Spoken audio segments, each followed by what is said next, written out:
Hello again, guys. Today we're going to be changing the air filter in my 2001 Volkswagen Golf TDI. So here's the air filter box. This is pretty simple. There's one Phillips screw right here that needs to be removed and one right there. Once you remove those, this whole unit will hinge up like this. You can see these tabs here, and that will pull away towards the rear of the vehicle.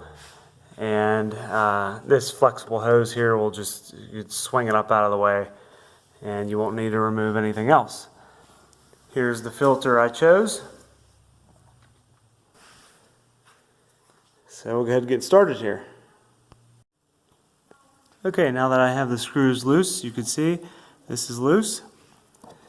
This one down here is loose. Now this will hinge up. Pull this up like this. You can see these tabs will start to come out, just like that. Pop it right out of there, and you swing this filter box away. Just don't pull too hard on that wire here. That gives you enough room to lift the filter out. Now you can just grab it, pull it right out of here.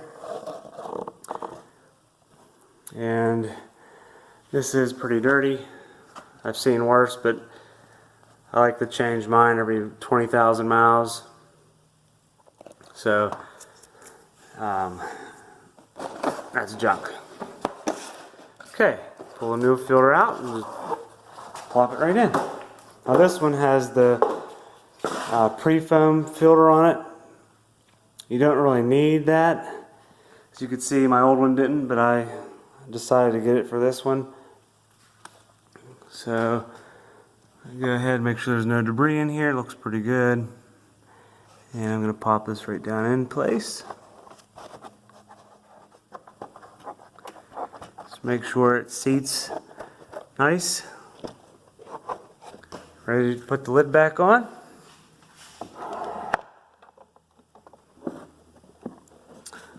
Remember, the front goes in first here.